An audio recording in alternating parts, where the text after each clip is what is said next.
You're listening to the Pocket Party Podcast with Darren Carter. It's a podcast that you put in your pocket. Here's Darren.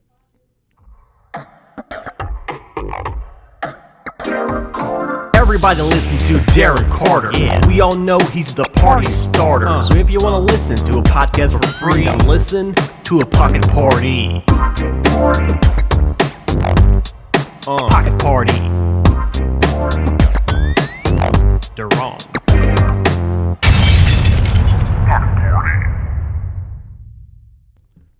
This is Morgan Freeman, and you are listening to one of the most important podcasts ever made in the history of podcasting, the Pocket Party Podcast with my good friend, Darren Carter.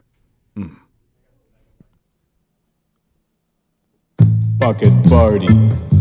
Yeah. When I'm down and feeling low with so much negativity, I listen to Darren Carter's Pocket Party. He got his friends as guests and they be really funny. It ain't over till he say, boy, don't hurt nobody.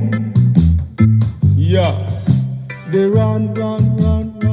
Oh, yeah, we are back. Hey, everybody. It's you ever have one of those days where you just can't spell? Probably not. Most people are not like me. I don't think so. You guys probably know how to spell, but my point is this. Big shout out to Miguel Romero for sending in his version of the theme song for the Pocket Party Podcast.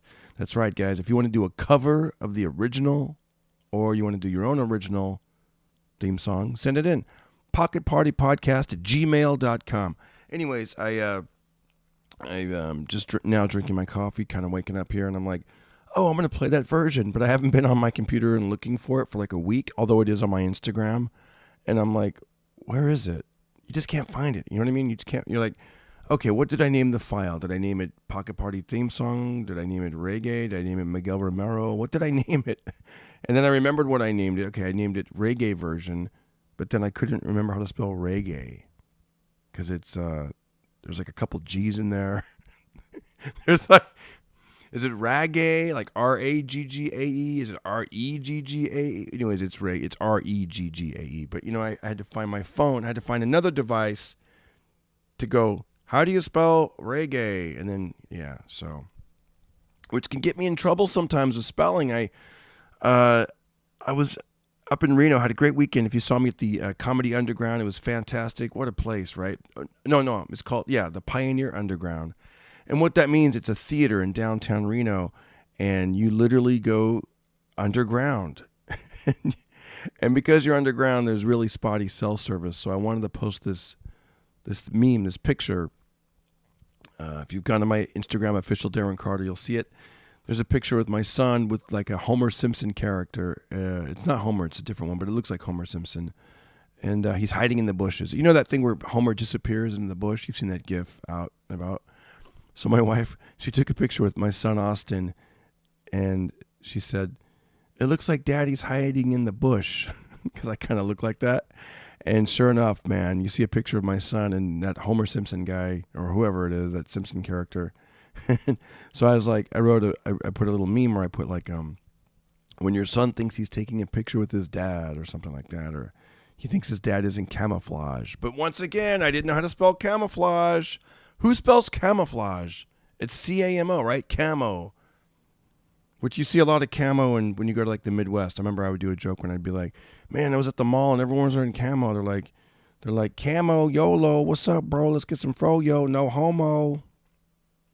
Something like that. But yeah, so I had to look up how to spell camouflage, and I misspelled it. I spelled it camo and then F-L-A-G-E. Who cares? Camo and then flaged, right? But no, there's like an O-U in there somewhere. Camo. It's like, geez, but I couldn't get the cell service to know how to spell camouflage, so I put it up.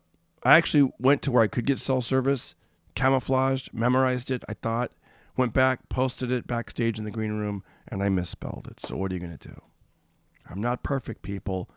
I'm not a good speller. In fact, I took last place in our high school spelling C. Is this thing recording? Yeah, this is gold. This is gold. Oh my gosh. Okay, if you guys are in, Dates out the gate. Just going to do a couple of dates. November. Here we go. If you guys are... this Friday, November 16th, I will be at the Haha Cafe, November 16th. Haha Cafe with my previous guest from episode 30, Stevie D from the Trans Am Diaries. We will be there.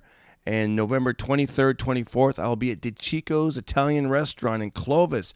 If you know anybody in the Fresno, Clovis area, the San Joaquin Valley, the Friday after Thanksgiving, the Saturday after Thanksgiving, I will be at DeChico's. All dates are on my website, darrencarter.com. Check that out. Sacramento, Tommy T's in Rancho Cordova, December 14th, 15th, 16th, and that's right near Folsom. Maybe I'll take a tour of Folsom. I went to Folsom before. I went with my cousin, and they have you can tour Folsom Prison. It's pretty wild. Not the actual prison, but they have like a gift shop and a little area, and my friend, he was like, dude, I can't believe we're doing this. I go, you know what? Let's just check it out. We're here, all right? Johnny Cash sang about it. It can't be that bad. Of course, you get there and it looks like a castle. And we went there on a Sunday, and they had a big sign that said, like, something because of the WP riot or something, like white power, whatever the hell it was. The family members will not be able to visit them. And we're like, oh, this shit's real. This is not a movie set. Okay. So we went to the gift shop, and it's really a tour you just need to take once. You're like, okay, I get it. And they have just on display like things that prisoners have made, different weapons. We took toothpicks, and he had lots of time in prison, so he made like a replica of the World Fair or whatever, like, giant Ferris wheels and whatnot. And an interesting side note, all the tourists were white. I will say that.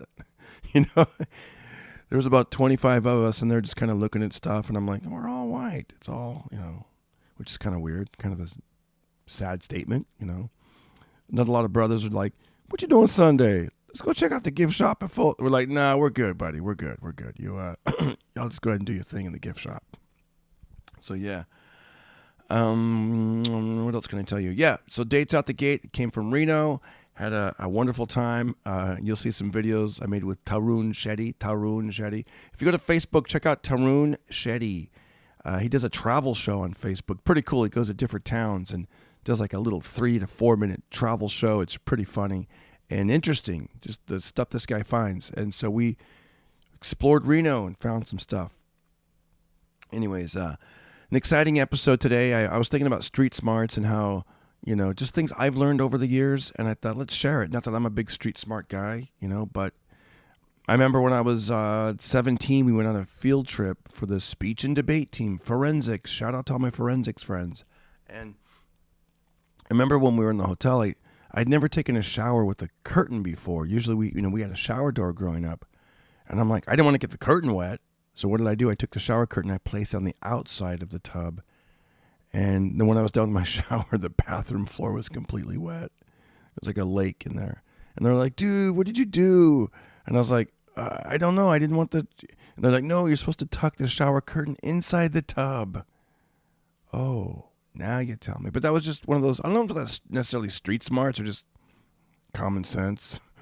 But it wasn't common because I never had that before. So what are you going to know? So throughout this episode, we named different little, life hacks and tips and tricks and, street smart type things that I would like to pass along. So I thought it was like an interesting conversation. And I want to thank you guys for once again subscribing, liking, and reviewing the podcast. Got some new reviews, some new ratings. It's real easy. Like I said before, if especially if you have, basically, if you can, do it on iTunes, because that gets us higher up on those charts. If you have an iPhone or you have someone or someone with an Apple phone, just type in Darren Carter Pocket Party, scroll all the way down, boom, hit 5 stars. That's super easy to get that rating. And then write a little review. And it really helps, and I'll read them on the air. And if you have any kind of social media you want me to spread and put out there, I will gladly read it on the air. If you have a business, I'll give you a shout out. Let's get to it right now. Okay, the newest review coming in. The True Party Starter.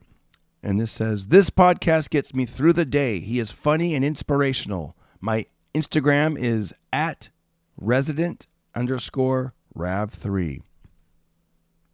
Shout out to resident_rav3. Resident_rav3. Next review. Love this podcast. I drive trucks, and this is a great listen to on my trips. Oh, that's cool. Wow, I'm out there in those trucks. You know, my uncle was a truck driver, and I wanted to go for a ride with him. And he said they can't do it anymore because of the law. There's the whole don't pick up hitchhikers, but I guess it's like an insurance thing. They don't want people in the cabs of the trucks.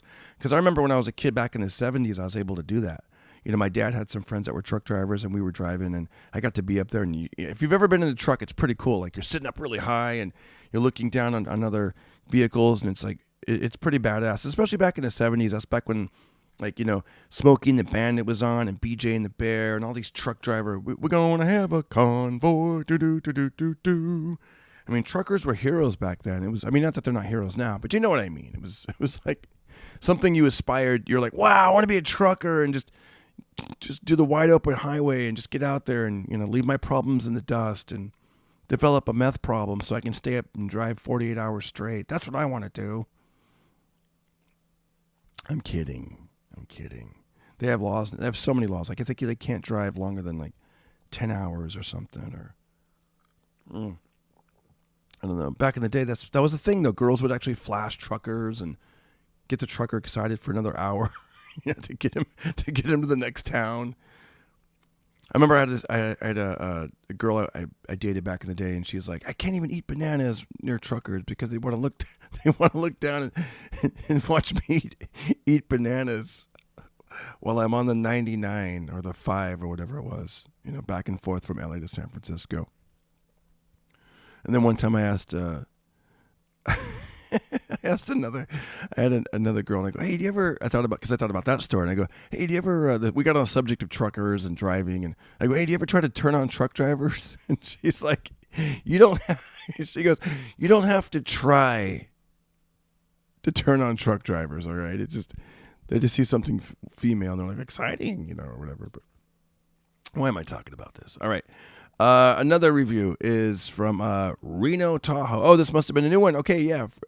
His transitions between jokes was incredible. His comedy inspired me to work on my comedy. Oh, it's a comedian. His podcast is one of the best. Reno Tahoe from Babyface 11. Interesting. Now this is a top-notch podcast review, and I'm gonna read. Of course, I'm going to read just 2 more reviews, and then we'll jump into it. I love this one. Highly recommended. It's Joe Rogan Meets This American Life with a dash of Tim Ferriss by Katie and Y. Every episode leaves me super entertained and learning something totally unexpected, not just about the guests, but about life. And it's funny. I love how he gets good interviews out of his guests. You can really tell Darren loves what he's doing. He is good at it. My favorite new podcast. Highly recommended. Man, that was nice. Okay, enough of the reviews. You get the idea. Like I said, I'll give you a shout out like I did for resident_rav3 on Instagram. And if you besides the reviews and ratings on iTunes, just tell some friends, because word of mouth is really the best, right? Word of mouth. Share the links if you can on Twitter, Facebook. Share the links. Hey, check out this podcast. I tweet the link and I put it as my pinned tweet. So if you ever go to @Darren Carter on Twitter, you'll see it. Just hit share and it'll retweet to all your people. Share it on your Facebook. Everybody's on Facebook, right? And let's keep this growing. And I want to thank you guys for taking the time to download it, to listen, and hopefully we're making your day just a little bit better, your night a little bit better. And we'll see you soon. Let's jump into the interview right here, right now. Pocket Party.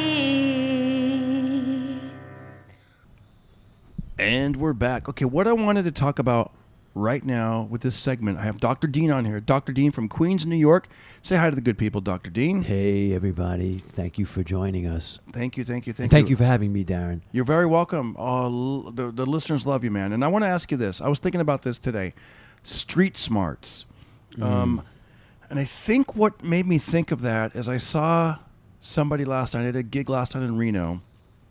And I saw this dude with a pile of money. And he was counting the money all with his head down, drunk, like at 1 a.m. And it was a bunch of, I didn't see the denominations, but it was a lot of money. And I thought, this is not too smart. This guy's doing this. And I was just thinking about street smarts. And and I thought some people don't have it, and I didn't realize. Not saying that I'm, that I have a lot of street smart, but I think after a while, you're on this planet long enough. You live in a big city, you start getting little tips, and it's funny. I googled like street smarts, and one of the things that they recommend. This is hilarious. It said this is kind of a crazy way to live, but they said live your life when you're outside, I guess, like you're being hunted, meaning don't just have your head in your phone. You're just That's like correct. like don't So like for example, like if you're walking down the street and there's like a little. I guess like a little crooked nanny, like an enclave or something, where if you were being hunted, like maybe a wolf could come in there and be like "Rawr!" and get you. So maybe like a person who is ready to attack and rob you and mug you real quick. Mm-hmm. So you know what I mean, like just things like that. Like so, street smarts would be like just be aware and be but that's kind of weird, right? Live your life like you're being hunted. I always I love when I see people that have their wallet in their back pocket. I always know that they're not from New York City, because in New York you wear your wallet, you keep your wallet in your front pocket, because somebody's going to try and clip it on the subway, pickpocket you. Excuse me. I think it's because there's more. It's a small space, millions of people there, and there's lots of the personal space is gone. Yeah. So it's people can easily bump your shoulder, and as you're focusing on your shoulder, They hit you pickpocketing in the yeah, exactly. Some people safety pin their wallet to their clothes. I read like when Yeah, that's not a terrible idea. when but you're on like vacation or something. But I was always, I did a lot of walking at night in Queens, and I grew up in a neighborhood where you had to be a little sharp, I definitely was. I'll tell you what I got really good at, and I always think like almost like a Navy SEAL kind of guy. I got really good at using plate glass windows of stores. Oh, very good. As a reflection that to see what's behind me. Yep. I'm very good at using objects around me to see if I'm being followed or to see if somebody's behind. They say if you are being followed, if you suspect that you're being followed in your car, make 3 right turns. Oh, because really? if you're making 3 right turns and the car behind you making 3 right turns, there's no reason. You end up following the car behind. Yeah, they're like, Gotcha. Yeah, because there's no reason that they should be making Right. 3 right turns. Right. Like even when I'm driving home late at night, if someone's following me, I sometimes won't pull right into my driveway. Of course not. I'll just keep driving. No. You never let them see where you live. Yeah. That was. I got mugged once underneath. I think we might have spoken about this. It's okay. Here's the thing I found. Not everybody listens to every minute of every That's true. every That's true. podcast. That's yeah. true. And then we have new listeners. That's true. I got mugged once. Bad move on his part. I was going. I would love to say that. I would love to say that. I got mugged once. Bad move on his part. Yeah, bad move on his part. He probably still has a pain in his rib I cage. love what you said. He said the guy put you in a headlock. I'll tell you exactly what happened. Yeah. It was a Saturday night. For those of you who might know Manhattan, I was walking on 57th Street, in which case I will turn onto at First Avenue, and I'll go head uptown, and I have to cross underneath the Queensboro Bridge to continue on my way. Anytime I'm walking under a bridge, like at night, Bad. It was stupid. It just seems. But how are you going to get there though? You got to walk I had under no the choice. bridge. I had to go on First Avenue. The way the bridge was built, the arch of the bridge, which everybody on the planet walks under. You don't even think about it. So it's about, I would say it's about 11:30, 11:45 at night. I got $200 in my pocket. I just finished waiting tables. 1988. In that front pocket, I would imagine. In the front pocket. And I'm walking, and I'm going to go to Chippendales to see my friends who are strippers there, and we're going to see, there's women that the show is ending, and now the girls are hanging out, blah, blah. And that's what I was getting ready to do. Okay, I was wondering there for a second. You're like, I'm going to check out some dancers. And Yeah, I can't wait to see the guys. Give them my tip. I have all my singles. From Applebee's. I have all my singles. I'm getting ready to tip all the guys. And but that's smart though, right? Like, by the way, because the girls are all horned up and ready. They just got some dancers, and you just happen to be there. Yeah. Hey, I'm one of the guys. Right. I'm no creep. I'm a buddy Right. of the dancers. And listen, this story is funny, actually. Wait, real quick. That's another street smart story. Yeah. Become friends with people who women crave. Who are involved in perverted acts. So might get laid out of the deal. So what happened might be was the third string or whatever. The next thing you know, I'm walking onto this bridge, and it's only really all I got to do is get through about a 220-foot darkness, thing, and then I'm good. I'm good.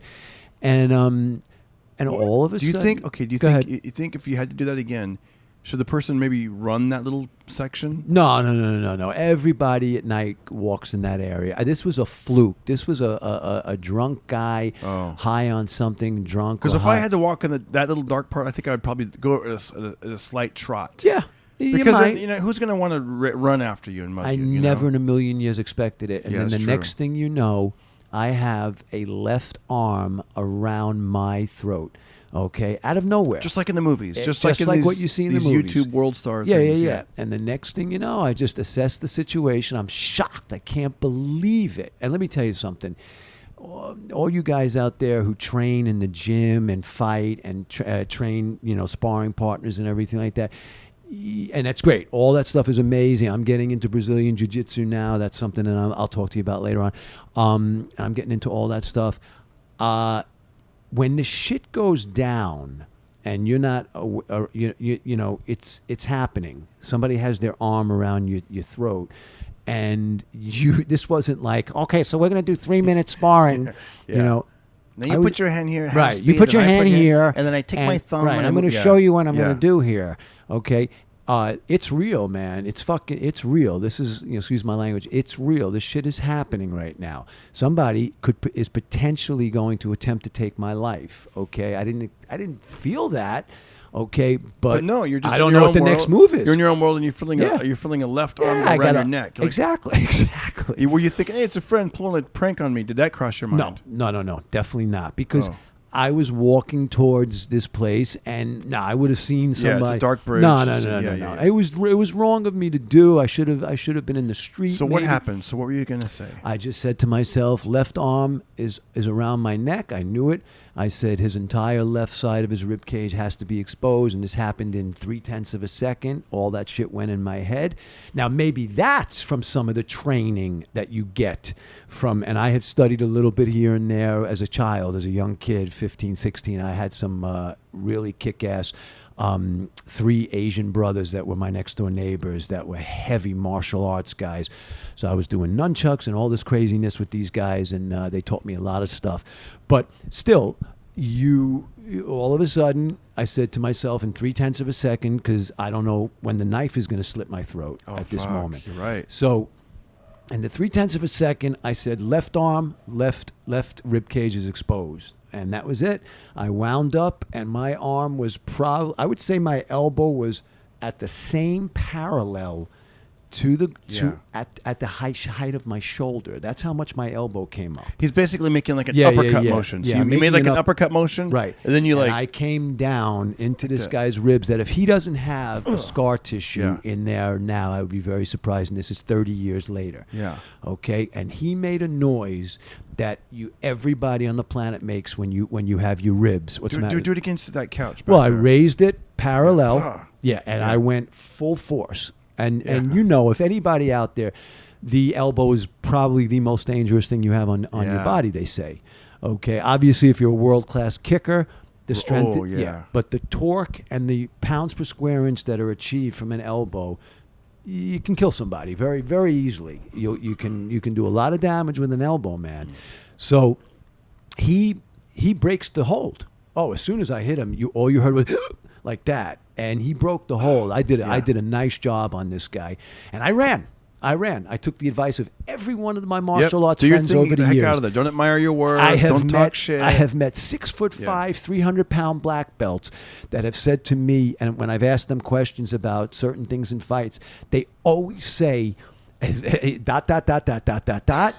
then I ran. Yeah. Every single one of them, I don't care how big they are, they all say the same thing. I get to safety because I don't know if this guy has a gun. Right. I don't know if 6 of his friends are around the corner to come and beat the shit out of him. Yeah. Okay. And that was I remember having a conversation with a 6'5", 300-pound black belt who said, "You did the right thing, Dean. You did your damage, and you got the hell out of there. Don't be a real, because some of these UFC fighters, they're gonna finish the job off and beat the heck out of this guy. But most human beings, in their right mind, are gonna look to get out of there. Okay, they did what they had to do and they got out of there because you just don't know. You don't know where his friends are. So this is the best part. And this is all true what I'm going to tell you. I run to Chippendales, which is 300 feet. I run. And my heart is beating like a motherfucker right now at 140 beats. My adrenaline is completely pumped right now. I have no idea what just happened. Okay. And the cops, the New York City cops, used to hang out when the Chippendale show ended. They knew the time, and they would hang out so they could meet girls. Okay, the rookies that were just on the job or whatever, and they would hang out there to try and meet them. Go ahead. Do you have something? I'm just gonna film you real quick telling the story. Okay. Just for the Instagram. Yeah. Guys, follow me on Instagram, official Darren Carter, and they can see Dr. Dean. Okay. Dr. Dean 125 on Instagram. Yeah, Dr. D, yeah. So what happened was I run to the cops and I say to the cops, I'm out of breath, and I'm like, guys, there's two guys. One is in the car and the other one's in a Toyota Corolla. They're in a Toyota Corolla. I just got mugged. I hurt the guy nicely with an elbow to the ribs, blah, blah, blah. And I know who your lieutenant is. Sergeant or lieutenant, I forgot which one is higher. And I mentioned the guy's name. I'm not going to mention it now, but I mentioned the guy's name. I said, I know who your lieutenant is. I used to work with him as a kid. And you got to do me a favor. So sure enough, you're playing it now? Sorry. Okay. Damn it. That's okay. Keep telling the story. Hold on, let me turn the volume down. So then what'd you tell? You said, I know the sergeant. So I said, I know you, Sergeant. I used to make bagels with him in Queens. And I said the name. And as soon as I said the name, these guys all perked up. They knew I wasn't bullshitting. And they stopped the guy. They stopped the cop. They stopped the car. These guys jumped out of a car to do what he did to me. And so sure enough, they stopped the car. The guy gets out of the car. Both guys are taken out of the car. And I said to the guy that had his arm around me, he was in the passenger seat. I said, they took him out. And I said, how's your ribs? Just like that. I went, Nice. How's your ribs, man?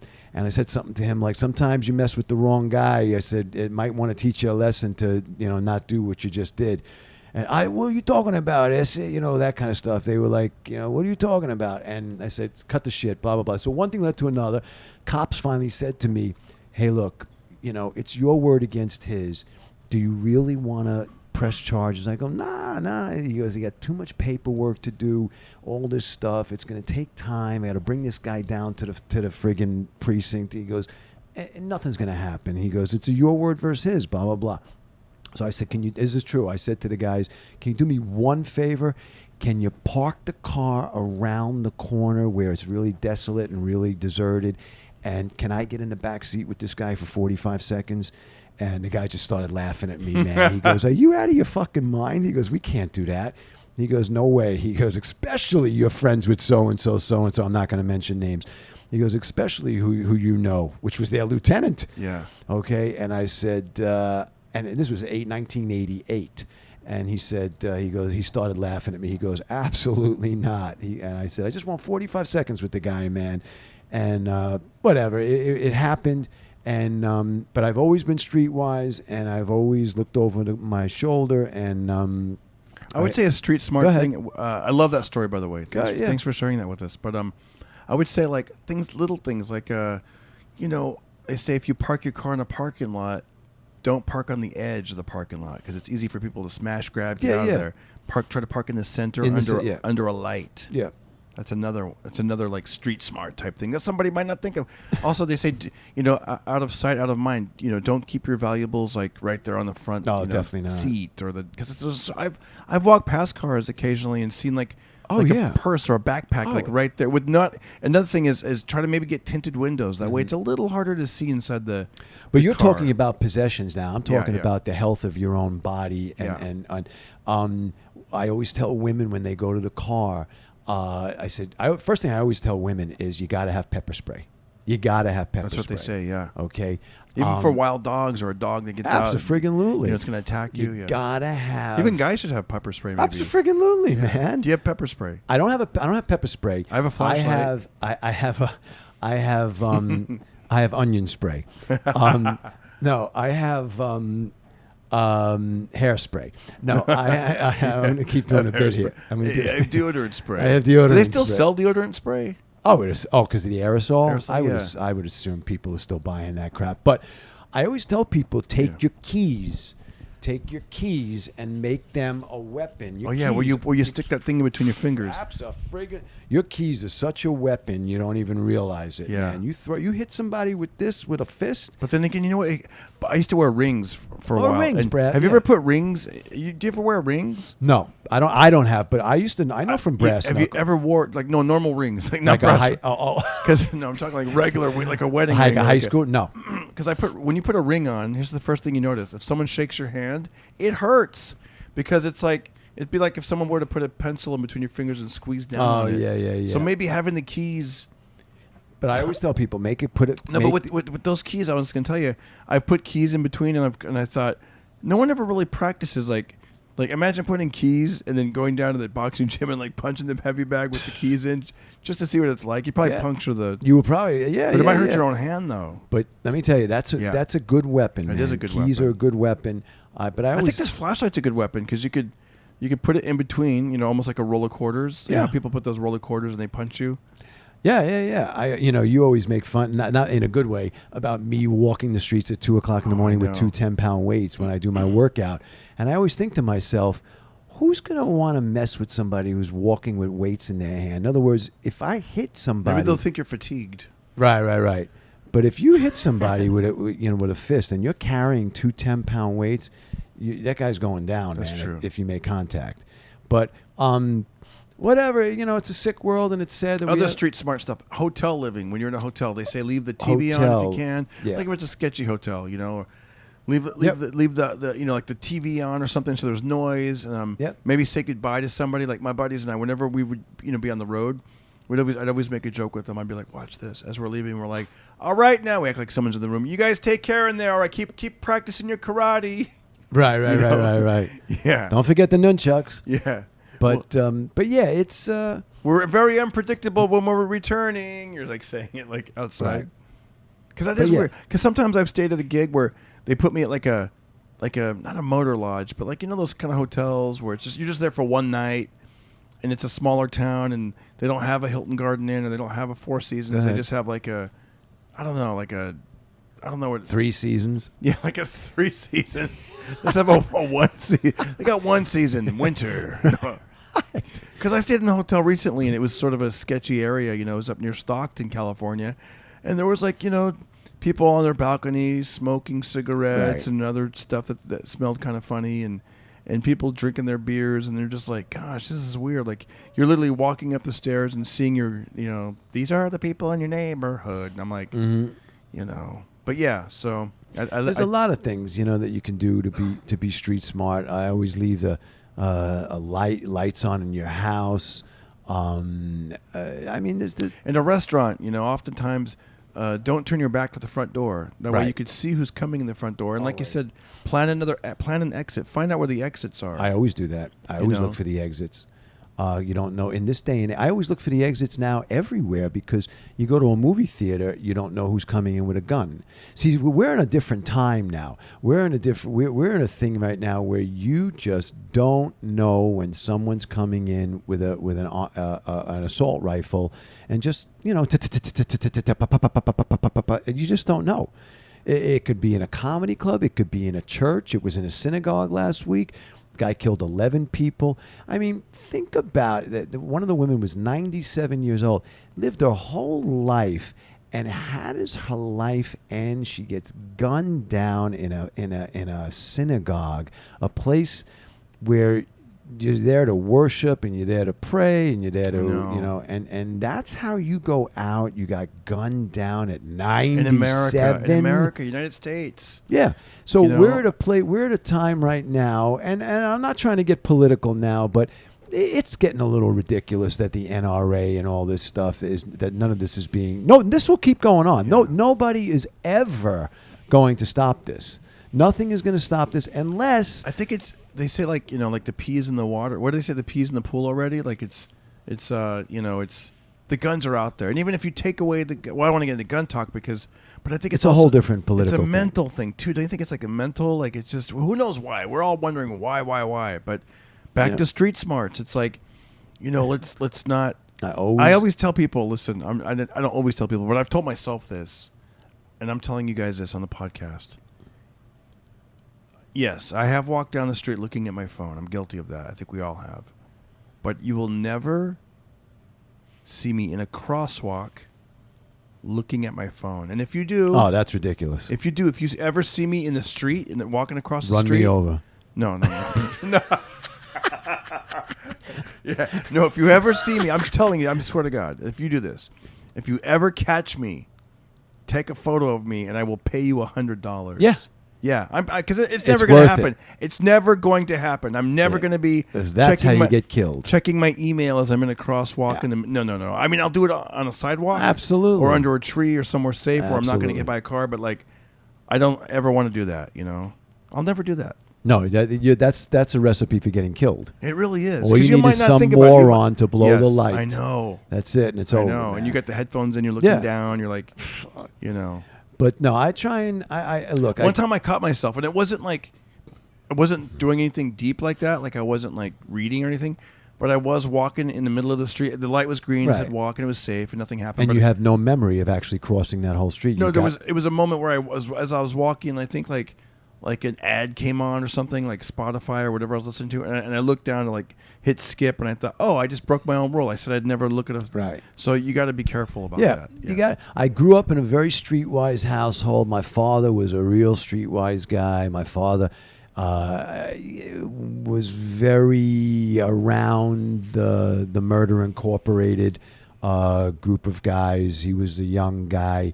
But he knew a lot of the guys that were in the Murder Incorporated gang, whatever you want to call it. Back then, it was more of a corporation almost. It was with Bugsy Siegel and Meyer Lansky, and he was a young kid. And so I grew up with a father that had seen a lot of stuff, and he instilled a lot of the street smarts into us. What's some other stuff you can remember off the top of your head? From my father? Not so. It's not even that. It's me spending so much time out in the street that coming home 11, 12, 1 o'clock, 2 o'clock in the morning and having to have walked, from a bus stop somewhere back to my mother and father's house. Like a lot of times I figure like if someone's talking to you, maybe there's a reason. Like what do they want? What's the reason they're talking to you? You know right. They say like, what would happen? Like the... Ted Bundy, like he would pretend to be injured, like he had a broken arm or something. Right. So sometimes people will come up to you, and they'll ask you a question, and sometimes you can't be paranoid of every stranger danger, but at the same time, you got to ask yourself, what is this person's intention? What is the hidden agenda here? Yeah, but and that's what he would do. He would pretend to be like, yeah, and then he would sometimes ask you to help him lift something into the trunk of his van. And that was another thing. Then he pushed you in. The female, it was always females. It was always females. It was like, oh, my arm hurt. Yeah. Can you do me a favor and just lift that end? Blah blah. And then he would say, "Ooh, wow, this fits pretty well. Yeah, good. And then he would throw. And he would try to get them into the van. Like, you get that in, I'll get this in. And then once they're in the van, then he's like, that's it. Wow. Yeah, he had you. If you're in the trunk of a car, they say to break out the tail light. That way. If possible cop. Yeah, cop will see that someone's driving down the road with no tail light. That's a good thing to know. Yeah. That's a good idea. But yeah, it's it's unfortunate. You know what I always think? I always think it's sad that you have to take martial art classes. It's sad that you have to have pepper spray. It's sad. Like, why can't we just? And I often wonder. If everybody that comes out of their mother's womb was given a $1 million check, if you'd have this much crime and insanity. In other words, you start to realize that the root of a lot of this stuff is that, okay, in the case of the person that's a loser, has become a loser, a nowhere man, a Mark David Chapman who did that to John Lennon. People who get lost psychologically. You ask yourself, I wonder if that person had money and was, flourishing and all that. I think they would, because I think there's different reasons from all. I mean, I haven't studied it. Right. Well, obviously. But don't you think there's like people that have had money that have done crazy things too? Oh, yeah. Absolutely. Absolutely. But I know what you're saying, though. It's like. Right. But don't forget that the root of a lot of evil is money. You're right. There's people that are biochemically sick. And there's people that will I've read in the, this person was killed over like nothing, like $16 or $4. Yeah. You're like, really? Like that, Yeah, but I don't think that person knew there was $16 at stake. I think that person that was robbing that store and killed the cashier, I'm just giving you a hypothetical, thought there was $300-400 in that box or whatever, 1,000, whatever, and then you hear, oh man, it was $16 in that thing. That's what this cashier got killed over. Now, I'm just giving. I pray to God that there's no cashier that's about. But the sad part is that we actually have to have a discussion like this, and that you actually have to have self-defense tools, and that to me is just the sad part about this life, is that there's always somebody that wants to screw your day up in some way, shape, or form, or ruin your life, or I was watching disfigure you. And I was watching this martial arts video. You see the one that's floating around all over about the guy in Vegas who beat the shit out of these two guys with the leg sweeps, and Joe Rogan. I saw that one. That's great, man. Yeah, where he's like narrating it. He was narrating on the playback from right. World. He was. Oh my God! And they go, look at this guy. This guy doesn't even know how to fight. And so the next guy tries to fight him, and he's like, and then he's on the ground. He's on the ground unconscious in 10 seconds. Yeah. In 10 seconds. This guy just beat the shit. You could tell the guy that was doing it, the guy that was defending himself, you could tell the way he was stepping forward. Oh, he was a complete you could tell MMA fight. You could tell he knew how to fight, like boxing. Like he's leading with his front foot, pushing off his back foot, like to get to him. He knew what he was doing. He was either a wrestler or an MMA guy, and you could tell because both. The second guy looks. I didn't know what the first guy looked like, but the second guy looked scary. He was like this bald-headed cholo, right? And he's like smoking, right? He like puffs a cigarette, almost like Clint Eastwood. Yeah, takes off his shirt, right? Like I'm going to take care of this guy, and in 10 seconds it's done. Gets kicked, and then he goes in again and he grabs him and slams him, and the guy just slammed him. Yeah, hits his head. And he hits his head. He was out cold. I was gonna say though, who knows if that guy's even alive? That martial arts video I was watching, they were talking about looking at your phone and this, being, but then they go on the bright side. They go, when you're looking at your phone, your chin is tucked, and so people can't do a headlock on you. Oh, that's interesting. That's interesting. You heard it here, folks. You heard it here first, folks. If you're in a dangerous neighborhood, do look at your phone so they can't come up behind you and headlock you. Take your trachea. But yeah, that's. But for women, I always say, you got to carry something. You got to have the pepper. Here's another. I wouldn't say this is street smart, but just living life like I do. I want to pass along some information. When you're in a hotel room, if you don't want to be woken up, unplug the hotel phone. Oh, every time I come to the hotel, I always do that. If somebody wants to get a hold of you, they know your cell number. They'll call your cell. I never let that phone because they'll call you and wake you up. Man. Is everything okay? Right. It's stop it. I turn that off, man. That's the ringer goes off on that one. And but yeah, that's definitely not a streetwise thing. But something like that. I like these kind of things. You know what I mean? Like street smart something. Because I was thinking like when my son, when he goes out on his own, when he becomes an adult, like I've learned all these little things. Like I don't know if he's. But you're also taking care of. He's getting his taekwondo. He's taking taekwondo. But I'm talking the little things, like not even defense and crime. I'm saying like unplug your hotel phone. Mm-hmm. You don't need it. If they want to get a hold of you, they'll call your cell. Yeah. But at least your son is currently right now as we speak in martial art classes. Yeah. And that's going to change. That's going to help him. And his confidence too. Like with his, even you guys have heard him on the he was on a recent episode. Like, he's able to he'll talk in front of his class, and the teacher will have him talk again. And because he sees his father talking in front of people. But no, I think it's a great idea. I think it's a phenomenal idea that you're teaching him how to defend himself, and not only that, the discipline that you get with martial arts, the mind control that you get with it. So I'm looking forward. I want to finally got my hip in shape. I've been having trouble, and one of the things about Brazilian Jiu-Jitsu is you better have decent hips, because that's one of the things that you're going to deal with. But so I'm looking forward to. I want to get into it, man. I want to grapple. I always love that stuff, but I've only used it one time my entire life, and that was it. The bridge story. That was it, one time, and I hope it's never. I don't ever want to have to use any of that stuff or get involved. I do not. I'm not into confrontation, man. Yeah. I just trying to live a peaceful life. But okay, another tip for people. This is another street smart tip. Okay. I keep saying street smart, but I'm just saying life experience. If you're ever flying on Southwest Airlines and you land in Burbank, California, the plane, you exit from the front and the rear. That's correct. Some people don't know that. So if you're in Vegas and you're going to get on the plane, just go straight to the back of the plane, boom, and then you're going to exit. It's going to be great. When it lands, you're like, oh, I'm already, you're in the back of the plane, you're good to go. Another thing I like to do on the airplane, close those shades. Close those shades because it keeps the plane a lot cooler. All right. Yeah. I still, whenever... I heard... hold that thought real quick. Now, I'm not saying to do this, but I have heard... when they say move your chair, everybody on the airplane, move your... do not recline your seat. Now, I've heard... I'm not saying to do this, but I've heard people... They'll get on the plane and they'll move all 3 seats back. Oh, so that it looks... So it's all even. So when the flight attendant's walking by... That's the way that you'll get busted is you're the one seat that's pushed back. Right. And so they're like, sir, can you move your seat forward? Right. But if all 3 are reclined. Right. Yeah.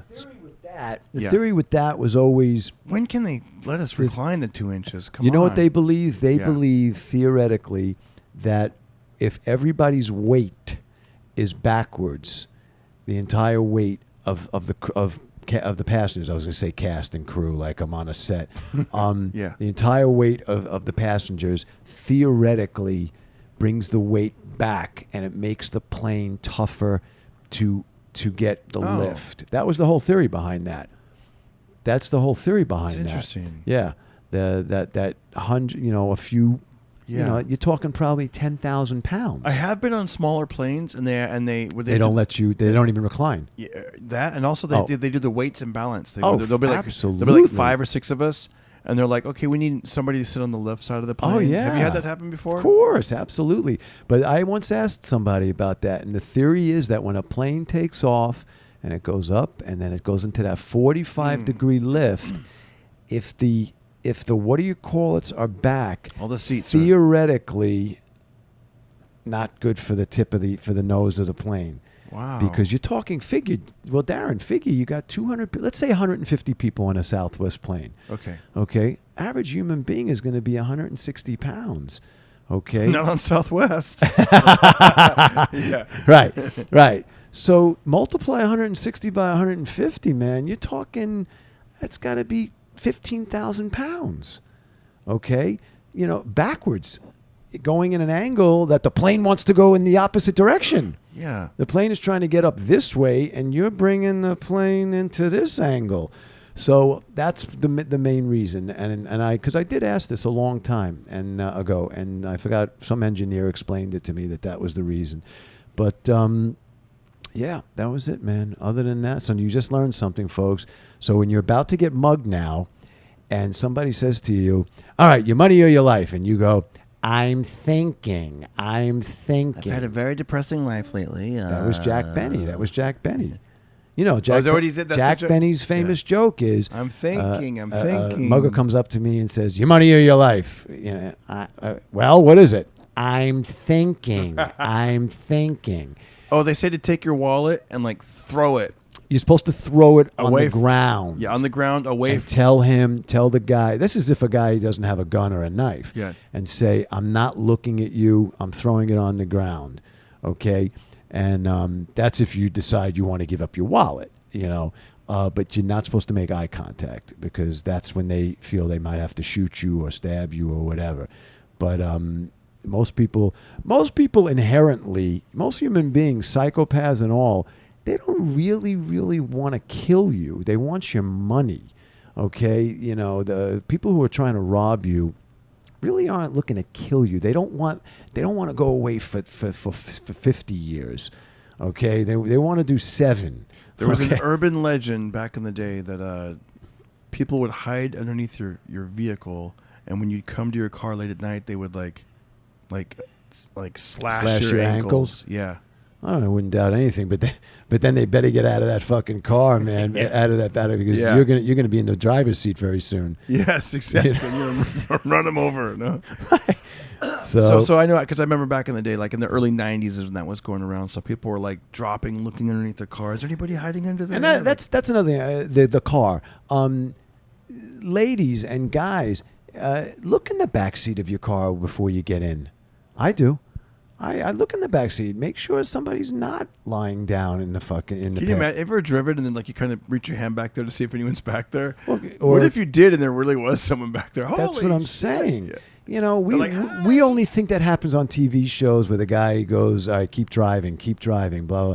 But you never know, man. I always look in the back. Matter of fact, I spend so much time putting groceries and everything in the back seat of my car that, you know, I know there's nobody in there. But most people are living a very la-di-da-di-da, life. They open up the car and they get into the car and they start the ignition and, Here's a tip for go people. ahead. What I like to do when I back up the car, I turn the hazard lights on to kind of make myself more visible, especially if somebody's like you said, looking at they're not really paying attention. So they see the hazard lights. And then sometimes I'll gently tap the horn like doot, doot, doot, doot, just like that. Not laying on the horn, just kind of a beep beep. So it kind of gets people visually and then auditory. They'll hear it. They'll hear it. And I know there's people that have like reverse cameras in their car, but I'm making myself aware to other people. And I will say one thing. This was taught to me by a massive martial arts guy with a Navy SEAL background and a tactical killer. He was a really bad guy in a good way, badass. And he was a patient of mine. For those of you that don't know, I'm a chiropractor. I see a lot of patients and blah, blah. And this guy, Richie, was a very, very dangerous human being. JKD, Jeet Kune Do, black belt under Danny Inosanto, and who was Bruce Lee's disciple. Plus, he was a Navy SEAL in Vietnam and or wherever. But he was very, very dangerous, professional killer kind of thing. And he taught me that if you are planning on striking in any way, shape, or form, if you are going to take a shot, for your life on the line, and you don't want to give up your wallet so quickly, even though you should, even though Richie's not the kind of guy that's going to give up his wallet so quickly, that you better talk, use your mouth, and raise your hands a little bit, like, please, my children, I have 2 kids. Always talk, because what's happening is when you talk, the brain of the person that's doing the robbing or the mugging or the attempted murdering has to process what you're saying. He still has to process it, regardless if you don't think. He's still hearing noise in his brain, and he has to process. And that will give you the extra 0.2 or 0.3 of a second to distract him. And then he showed me in the street, we did this, where I would put a gun to his head, fake gun, but it was a plastic gun to his head. And, I was give me your money, blah, blah, blah. And he would be like, hey, I have everything and as soon as he starts talking, the next thing you know, the gun was in his hand. Okay. Because I had to process something, and it's physiologically impossible. I've done this many, many times. It's physiologically impossible. If you put a gun or a knife to my head or something, you really cannot react quick enough. The brain to the spinal cord cannot tell the finger to pop the trigger or jab the knife fast enough. You can't overcome the speed of my hand trying to take away your gun. It's too fast for you. So you go, please don't kill me, don't hurt me, please. I have children in the car, blah, blah, blah. And he's processing this. The brain is processing this, and that's when you strike. And it's physiologically impossible. The speed at which you're going to take that gun away. And I did it like, I was like 12 for 12. Every time this guy, who was a killer, trained killer, he couldn't defy my taking away the gun from his hand when I started screaming, and not screaming, but saying, "Please, sir, don't. I have children in the car. I'll give you anything you want." And then I went to strike, and I was always able to take the gun away. And even though he knew you were going to talk. And he knew. The brain just can't. It just does. It's because remember, there's a brain, spinal cord, and then there's a reflex that tells the finger to pop the gun, the trigger. So it's too much time, and the speed at which I will. When we get up, I'll show you later. You'll put something to my head, and you won't be able to get it off in time. It's too fast. It's way too fast. As long as I'm distracting you, I get about an extra 2 to 3/10 of a second for me to play. I have about an extra 2 to 3. Without the distraction, it becomes a close game. But with the distraction, the perpetrator loses about 2 to 3/10 of a second. I want to. That's it. Say that one part again for the Insta story. I'm gonna film it. You got 15 seconds. 15 seconds. And go. And this was taught to me by a trained killer. This is what this person was trained to do. That if someone has a gun to your head or something like that, if you distract them, you pick up about an extra 2 to 3/10 of a second to make your strike. Nice. If you don't talk and you panic and you just keep shut down, I remember at the boxing striking gym, is going to be tough. This boxing gym I used to go to, there was a guy that would do like a combat type of like defense, and he would That's what this guy did. He taught me how to kill somebody with a pencil. Oh my god! One of this guy's phrases was called "armor up." Everybody, and it sounds kind of silly, but I could see it working. He was like, "You want to armor up? You want to armor? You want to make yourself like a shield?" Almost. Correct. And he was saying basically like go down the middle if you have to, like, you know, that's where everyone's soft spots are. That's where the spots are. The eyes, the throat, eyes, the nose, groin. throat. Yeah. Yes. And ears. Don't kid yourself. Ears. And he was saying your ears. And then he was saying like your first line of defense is your voice. So like. Well, that's what I said. That's what I'm saying. Yeah. You will gain 2 to 3/10 of a second because now a sense. I would hear him working with like the female people, like the female, the women in the right. The women He's trying to teach. He'd have them yell like no, right, back off, right, because that draws attention, and it's like whoa, like whoa, you know what I mean, that kind of shit. Right. It was kind of cool. Like, yeah.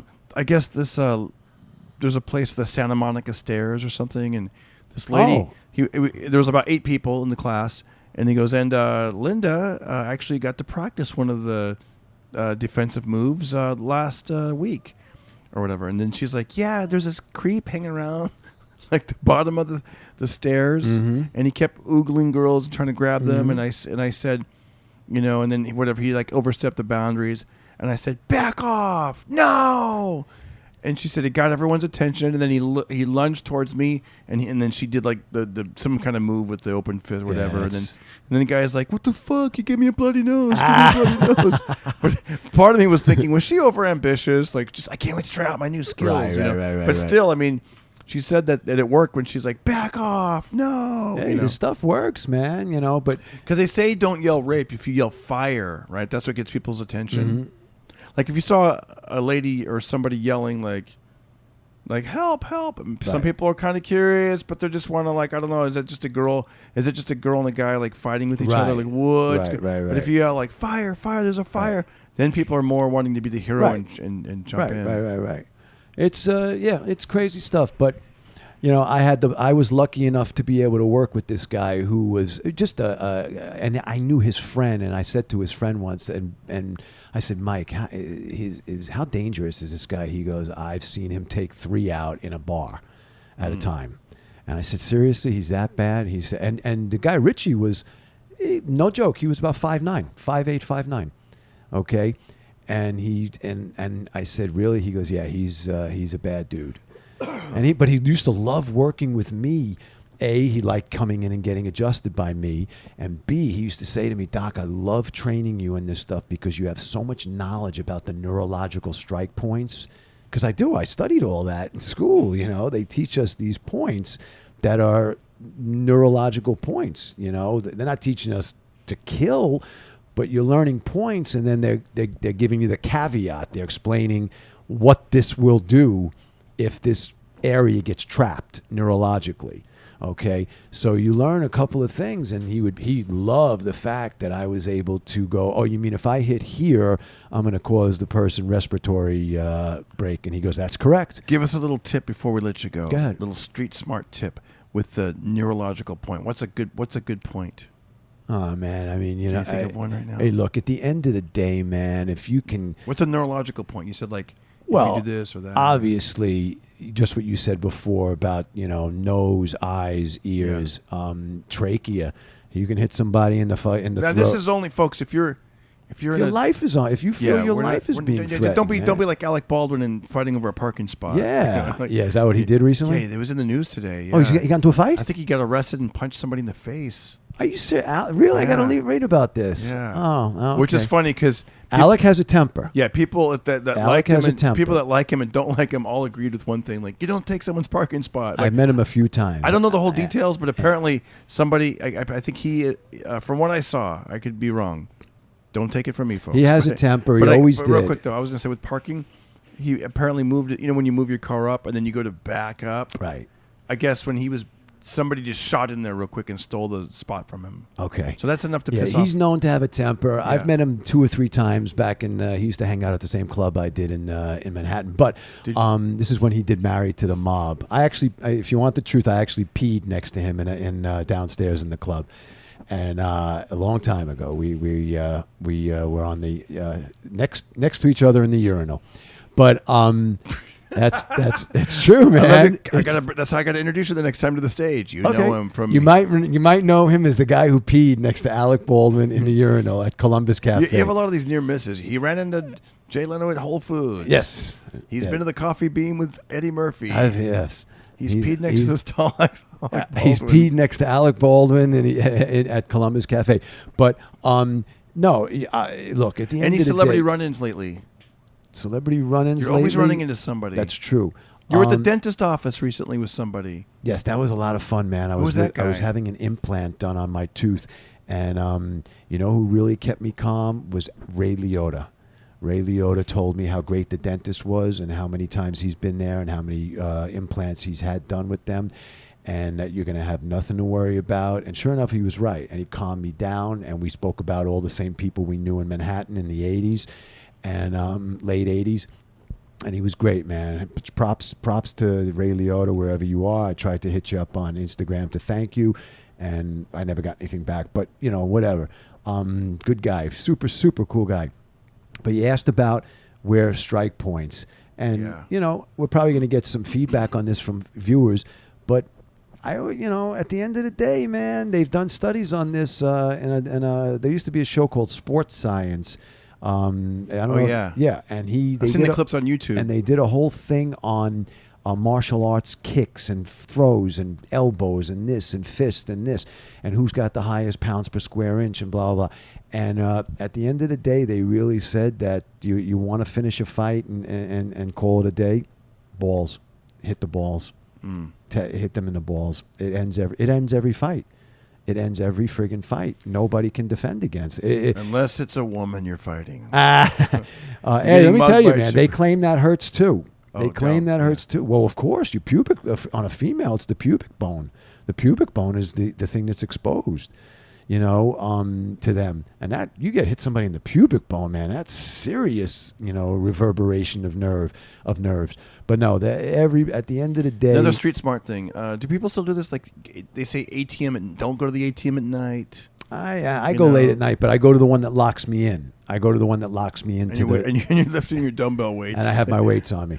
No, but I go to the one that locks me into the thing. I have to get the code, the swipe. And they say try not to get gas at night, right? I get gas late at night because, and you know why?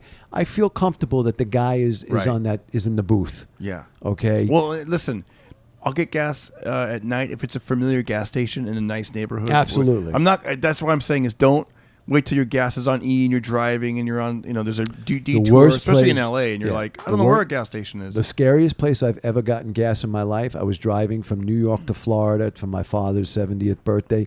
I wanted to surprise them, and I don't know why I did this. I drove, and I ran out of gas in Jacksonville, Florida. And literally, I remember seeing all the people at the Jacksonville gas station. Everybody was barefoot. Oh, Everybody was barefoot. I've seen that before. Okay, it was, I don't know, I was like, where the hell am I, man? And I was in a bad area, and and I got my gas, and I was not thrilled about having to get out of the car, but I did, and I was like, all right, there's a guy in the booth, so does he really want to see somebody get hurt? Blah blah blah. And but there was one. I was in the backwoods, man. I was in the back. I was in a place I shouldn't have been, But that was it. But other than that, like I said, what women always have learned in most of their classes is testicles. You got to get to the balls. You got to get to. I know it sounds funny and it's laughable and everything, but it really ends a fight so quickly, man. Because your stomach is killing you after you get hit there, and you can't stand up. So that's it. Hey, look, I got kicked in the balls in 3rd grade by Robert Neal. I asked him to see his report card, and he goes, "No, I don't want to show it to you." And I was like, "Oh, Robert, come on, show me your report card. What'd you get, Fs?" And blah, blah, blah, and this and that. And, yo, man, I don't want to show it to you, man. I said, you must have got Fs. And I went to open up his report card, and he kicked me right in the balls, man. And my balls were literally, like Dodger blue. Wow. They were LA Dodger blue. And I had to go to the doctor and everything. They were 2 blue testicles. And... But you learned your lesson. But I never asked for anybody to see anybody's report card ever again. Not even my sons. No, I'm kidding. I don't. Dad, I'll kick you in the balls. I don't want to show you my. I had a lot of fun. Do you have fun? I did have fun.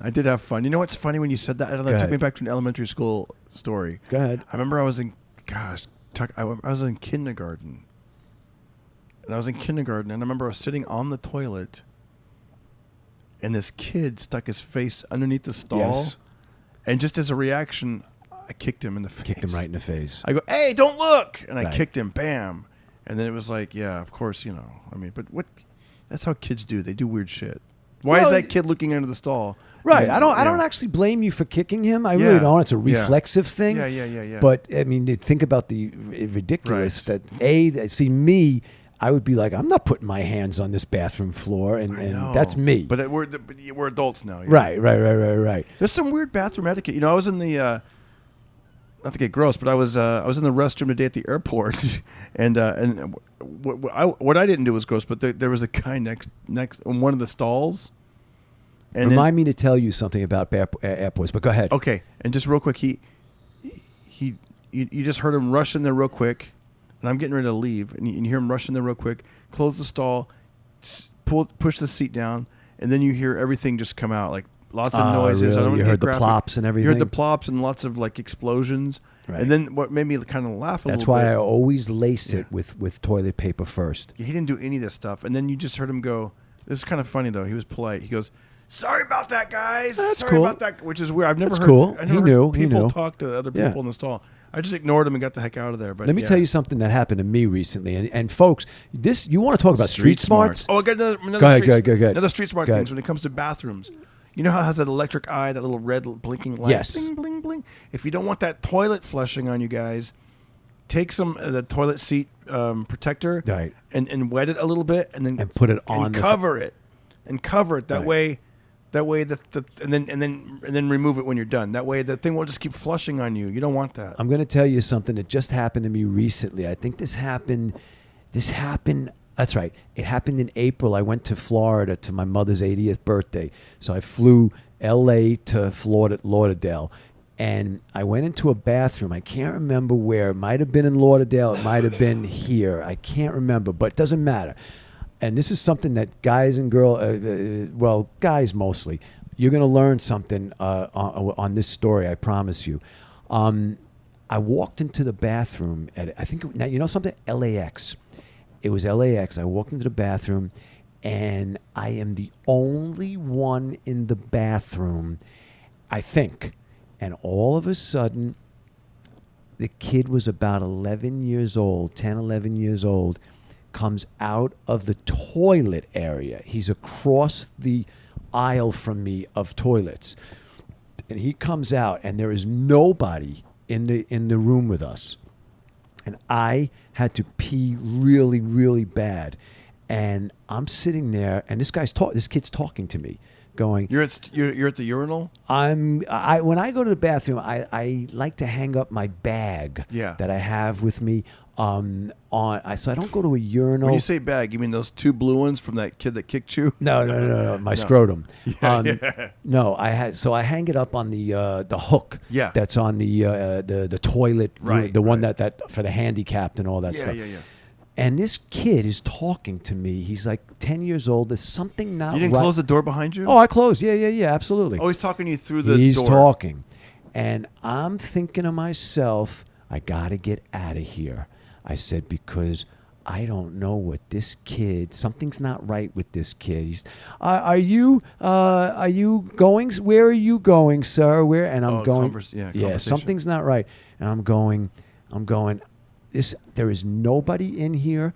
This kid can come out saying I did anything. And there's no cameras. There's no cameras in the toilet in there. I don't think they're legally entitled to have. Right. Okay. And I was really scared because I'm going, this kid isn't right. There's something not right with this guy. And I am in a bathroom with a minor, a boy. Okay, and he doesn't have a father with him or a guardian. There's nobody in there with him, and it scared the shit out of me. No pun intended, but it scared me, and I got very lucky. I peed, and I tried to be very nice to the kid as he was talking to me as I'm peeing, and I'm like, yes, I'm going to go see my mom, and this and that, and blah blah blah, and this and that, and blah blah blah. And he's like asking me questions like, will you take me? And I'm like, it got that weird. Oh, there's some little. There was something wrong with the kid. I wonder if his guardian was outside the. Whatever. I wanted out. So, folks, always, use your head, man. Don't go into a bathroom. You see a minor. Get a porter, or get a cop and say, look, there's a kid in there by himself, and I don't know what he's going to claim. He could be a nut, whatever, or somebody could be putting him up to it. Okay, It reminds me, Billy Graham. He wouldn't get on an elevator alone with the woman because you got to be careful these days in this day and age. But I would take my chances with a woman on an elevator who's like for instance, I had a 14-year-old girl in my office today. Okay. You bet your ass her mother was in the room with me. Yeah. Okay, now I'll tell you something that happened last week with that patient. Street smart. See, smart. This is what we're talking about. Street like you want to have street smarts. The woman had to put money in the meter because, thank God, sometimes when you come to my office, because of the success of my office, there might be a little bit of a wait. I'm not tooting myself on the back, but I do get sometimes a waiting line in my office. And she left her daughter in the room with me. And what do you think I did? Well, she went to put money in the meter. And I purposely took that kid out into the lobby and started talking to the hypnotherapist that we had. Lisa. That sounds creepy. I know, but she happens to be a hypnotherapist. I'm just saying. Yeah, right. We were going to hypnotize her. And no. It's a female hypnotherapist. She's a female. Oh, absolutely. And Has she ever hypnotized you? No, she asked me, do you want to be hypnotized? I said, yeah. I would come see you if I want. She has a lot of patients. She's busy. What I was going to say is her name is Lisa Dewey, if you guys need a hypnotist. And she's great. She's in North Hollywood, Dewey. And but no, that was very scary because I started to wonder, is this woman setting me up? It was her first time coming to the office. She drove from West Covina to see me. And then she goes, "Oh, I have to go put money in the meter because we waited a while to see you, blah, blah, blah, blah, blah, blah." And I went, leave me in the room here. I've never met you with your 14-year-old daughter. And what do you think I did? I said, no way, baby. I said, we're going out. I said to the daughter, I can't remember her name. I'm not going to say it anyway. And I said, come on out. We'll go meet your mom at the front door, you know. But in that interim period, the hypnotist stepped out of her office. And I said, "Oh, Lisa, meet so-and-so here. And so-and-so, this is Lisa. She's our hypnotist. And what I'm bringing out is, folks, you've got to have your wits about you. Yeah. You have to have your wits about you. And that's it. Like the girl I'm seeing right now is taking a trip next week. Ironically, Darren, she was going to call you. She was going to reach out to you. She's going to Solvang. Oh, really? And you were just there. You were That's just there doing a awesome. gig. You just did a college there.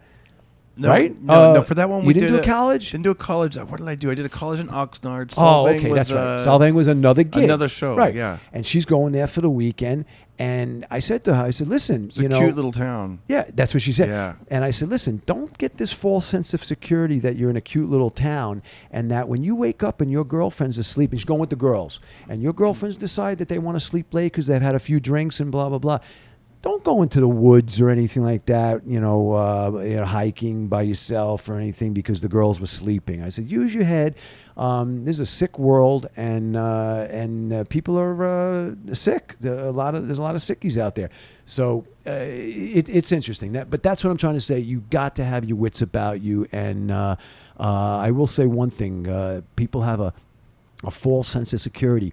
I see girls coming into Runyon Canyon when I'm leaving at 9 o'clock at night sometimes, and it is pitch black, and they're first coming in, and I just don't get it, how you could run into that canyon. They're jogging in that canyon, and it's pitch black, and you have headphones on, and you're running, and I'm doing everything in my power to get out of there when it's pitch black, okay? And I got weights in my hands in Runyon Canyon, okay? So folks, just have your wits about you, that's all I'm saying. Peace, love, and all that good stuff. And thanks again for making another wonderful kick-ass appearance on the Pocket Party Podcast. I can't believe we did an hour and 5 minutes. I know. We didn't. I was just thinking you'd come in here and tell us. We literally said before we'll do 8-9 minutes. And then we'll grab something. It's amazing, man. And then we'll get some food. Dude, you got to start your own podcast. I'm going to start my own podcast. Would you guys want him to do that? Would you want Please Dr. get Dean? me some feedback. We're thinking about relaxing at Runyon. Relaxing at Runyon is the podcast. That's one.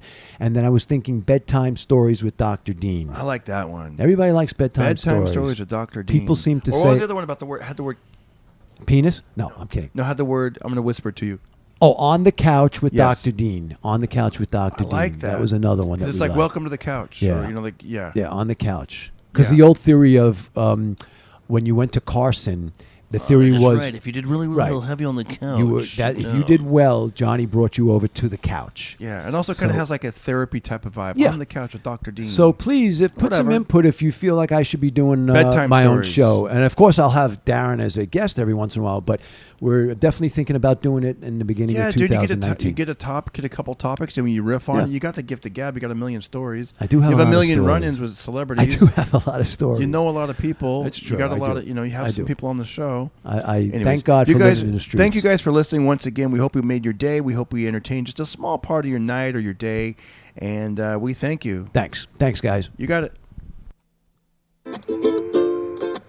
Wow, we did it. Party Podcast. It's my favorite podcast. The Party Podcast. Thank you guys again. Thank you again for tuning in, for having a great conversation with us and listening. I know sometimes as you're listening, you're talking back to the radio or the headphones. I know I do. I'm like, but this, but that. Here's another idea. Da da da da.